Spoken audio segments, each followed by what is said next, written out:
What's up, guys? Matt here on Soul Fuel again, and today I thought we'd do something fun. My wife Charity and I will be celebrating 14 years of marriage on March the 2nd. And I'm in a really weird place in my life where people are beginning to ask me for marriage advice. At work the other day I had a guy ask me, what is the secret? And for my marriage, there really is no secret. I married a great woman. That's really the secret to my marriage.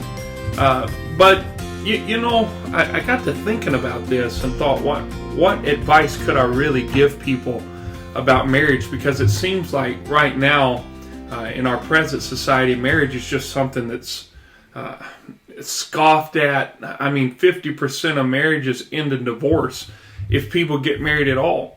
So why is it 50-50 chance if you get married? Why do so many people get married and it just doesn't work out? So I've thought about some of this. This is not in-depth, not really on script, just kind of some thoughts that I had that I've got jotted down. And so let's just talk about it. Now, I'm going to be real here. So this is going to be some real talk, and maybe for some of you it's going to get a little too real. But number one, if you only get married for sex, your marriage will not last. Sex is a part of marriage. It's a big part of marriage. It's a good part of marriage. But it is not the main part.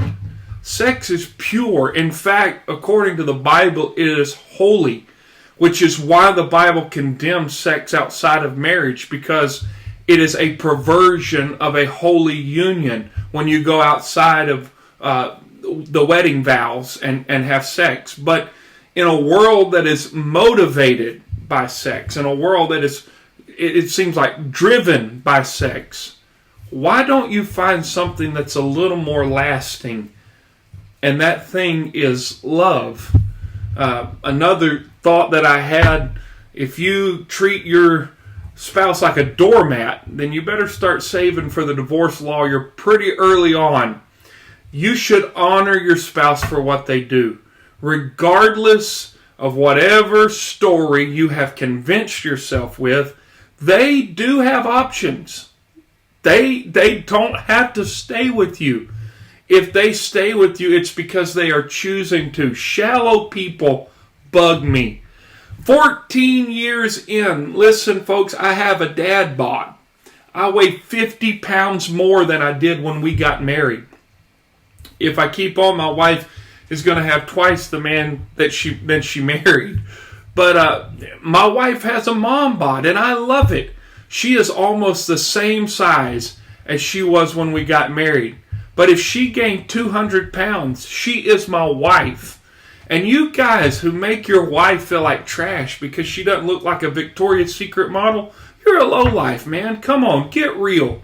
Dude, with every billboard, every magazine cover, every advertisement screaming to her to be sexy, have a thigh gap, be fit, you ought to be the one saying, have another cookie.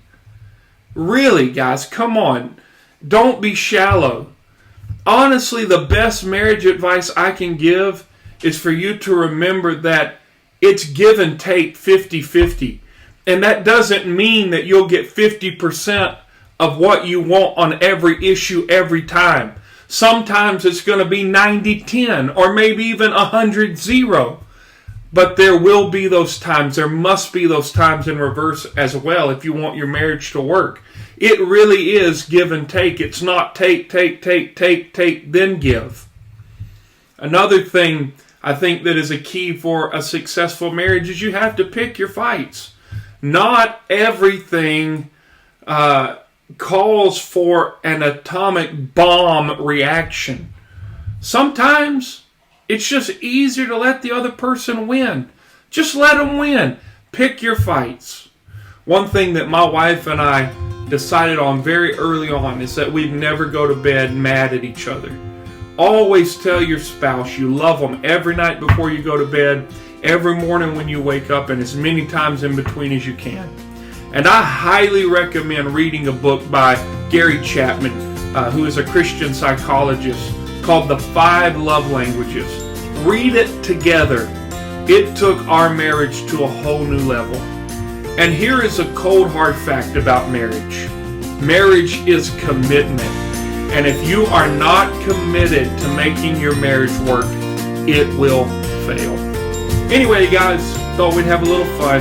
Just Matt checking in with you. Until next time, God bless.